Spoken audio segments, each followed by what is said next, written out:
Assalamu alaikum. Welcome to back Home Cooking with Zainul. This video sponsored by GenReview.online.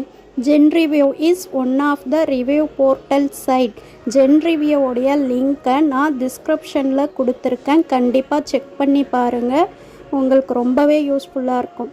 இன்றைக்கி நம்ம chicken biryani எப்படி செய்யலான்றத என்னோடய மெத்தடில் பார்க்கலாமா?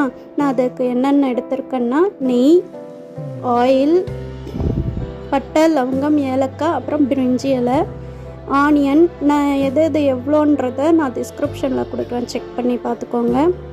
மிளகாய்த்தூள், சிக்கன், பச்சை மிளகாய், புதினா தலை, அப்புறம் கொத்தமல்லி, அப்புறம் கர்டு, தயிர் எடுத்திருக்கேன், அப்புறம் ஒரு லெமன் எடுத்தேன். அரிசி நான் 24 கேரட் அரிசி எடுத்திருக்கேன். அப்புறம் கல்லுப்பு. இப்போ நான் எல்லாமே ரெடியாக எடுத்து வச்சுருக்கிறேன்.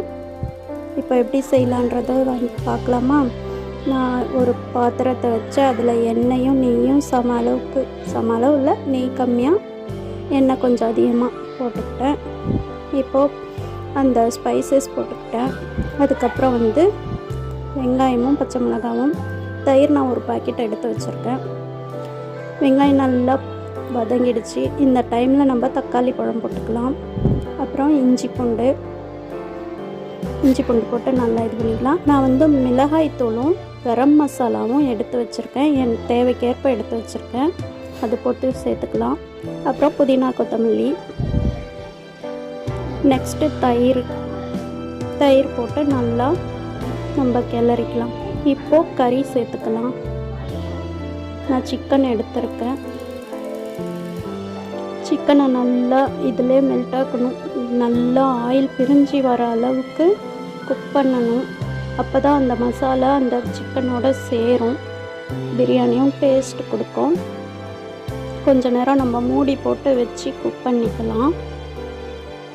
இப்போ பாருங்கள், நல்லாவே ஆயில் பிரிஞ்சு வர ஸ்டேஜில் ஆயிடுச்சு. இந்த சந்தர்ப்பத்தில் நம்ம தண்ணி 1க்கு 1.5 அந்த அளவுக்கு தண்ணி நான் எடுத்து வச்சுருக்கேன், அதை சேர்த்துக்கலாம். சேர்த்துட்டு உப்பு எவ்வளோ என்னன்றதை பார்த்துக்கிட்டு மூடி போட்டு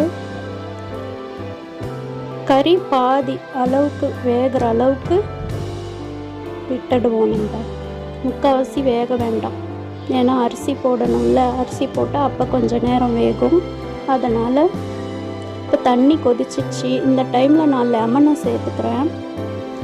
இப்போ அரிசியும் சேர்த்துக்கிட்டேன். அரிசி சேர்த்து நல்லா கிளறி விட்டுக்கலாம். நல்லா கிளறிட்டு நம்ம மூடி போட்டு மூடிடலாம். தண்ணி நல்லா இழுக்கட்டும். இழுக்க பிறகு நம்ம தம் போடுறதுக்கு சரியாக இருக்கும். இப்போ பாருங்கள், தண்ணி நல்லா இழுத்துடுச்சு. இந்த டைமில் நான் ஃபுட் கலரை ஆட் பண்ணிக்கிறேன். நான் எப்போவுமே சாப்பாடு முன்னாடியே போட மாட்டேன், இந்த மாதிரி லாஸ்ட் டைம் தான் போடுவேன். ஃபுட் கலர் போட்டு இப்போ தம் விட்டுடலாம். தம் விட்டு ரெடி ஆயிடுச்சு சாப்பாடு. நம்ம கிளறி விட்டு இப்போ டேஸ்ட் பார்த்துக்கலாம். எல்லாமே சரியாக இருக்கும். இந்த மாதிரி ஃபுட் கலர் சேர்க்கும்போது கலர்ஃபுல்லாக இருக்கும், அங்கங்கே நல்லாயிருக்கும் பார்க்க. அதனால்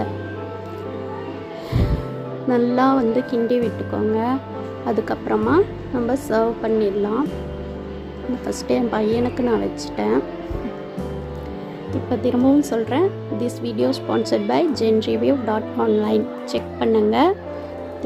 இந்த வீடியோ பிடிச்சிருந்தா ஷேர் பண்ணுங்கள், கமெண்ட் பண்ணுங்கள். கண்டிப்பாக என்னுடைய குக் வித் ஜெயினுல சப்ஸ்கிரைப் பண்ணுங்கள். இன்னொரு வீடியோவில் சந்திக்கலாமா? தேங்க்ஸ் ஃபார் வாட்சிங். அஸ்ஸலாமு அலைக்கும் வரஹ்மத்துல்லாஹி வபரகாத்துஹு.